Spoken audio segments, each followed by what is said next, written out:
This is our Blue Ox weight distribution hitch, and we've traveled over 10,000 miles in the last year with it. So I thought I'd do a quick review. I have it off the trailer because Shauna was painting the hitch, and I'm gonna reinstall it today after I lubricate a few things.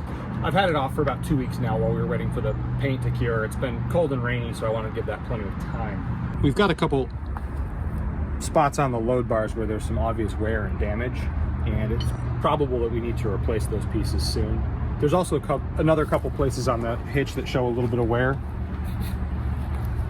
Nothing serious here, but this is just where it comes out of the receiver. There's a little bit of surface rust here and there everywhere the paint has been chipped. I'm not sure trying to repaint this would be any better than the powder coat that's on it is probably much harder than paint. This piece clips over the frame like this, and it lifts the chain with this slot here.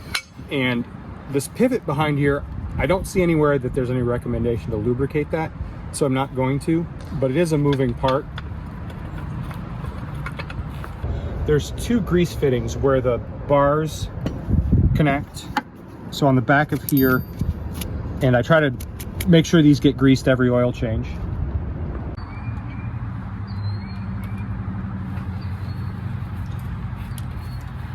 Just gonna put a couple squeezes of grease in here.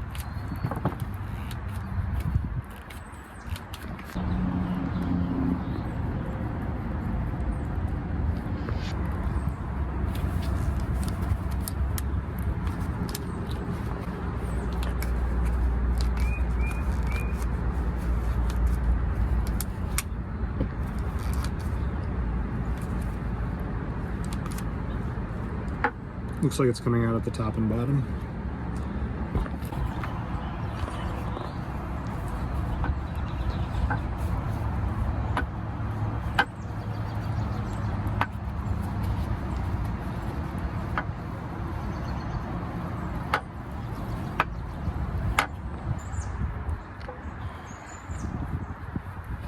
I like to wipe up the excess immediately because I'm forever ruining a pair of pants walking by the hitch.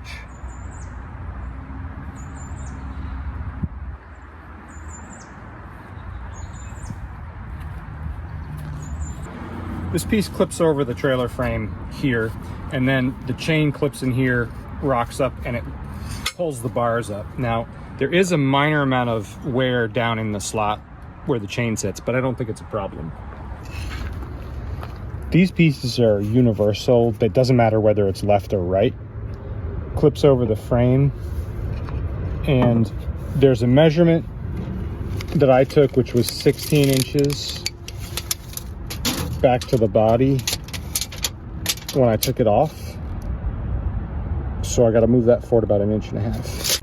The next step is to tighten this bolt onto the frame.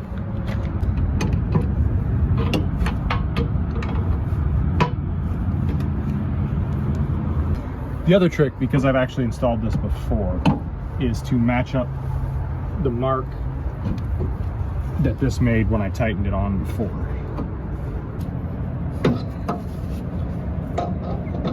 Using that mark, it's lined up exactly where it was before.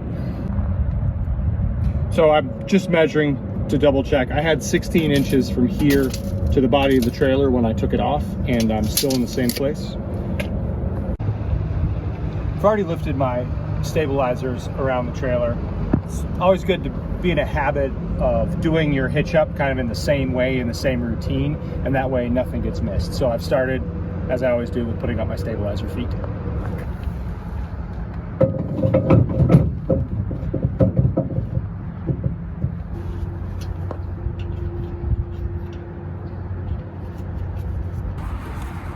One of the things we have hidden under the hitch cover is this unit over here.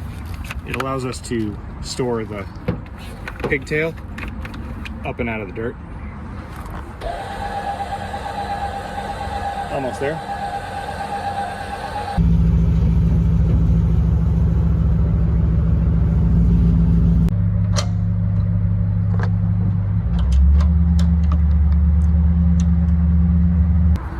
I suppose I could oil everything that's showing a little bit of this surface rust. The downside to that is I'll ruin my pants every time I get near this from brushing up against it. It's bad enough trying to stay away from the grease here.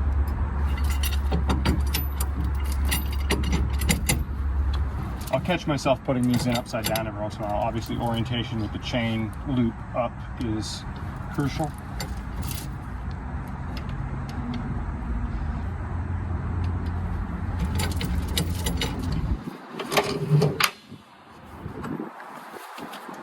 Makes a good solid sound when it locks into place. There's a pin here, and the release is here.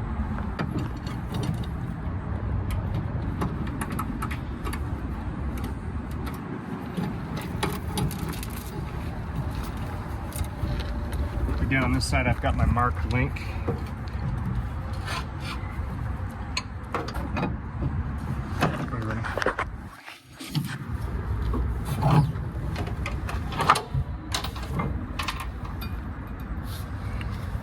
I'm gonna make sure I have a hand on the wrench, and I'm gonna release this here, which allows this to spin backwards. I wanna make sure I don't start with the wrench where the tension on the bar will force the wrench into the body of the trailer.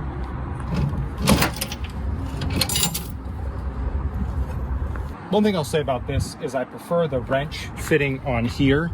You tension the chain using the wrench. A previous style one we had, you'd lift the bar onto a shelf. Those are pretty common, and they've got a funky wrench that you use to do that.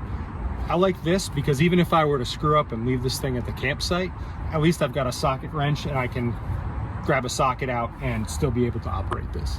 Another piece of advice, I guess heed the warnings about not backing up with the bars tensioned.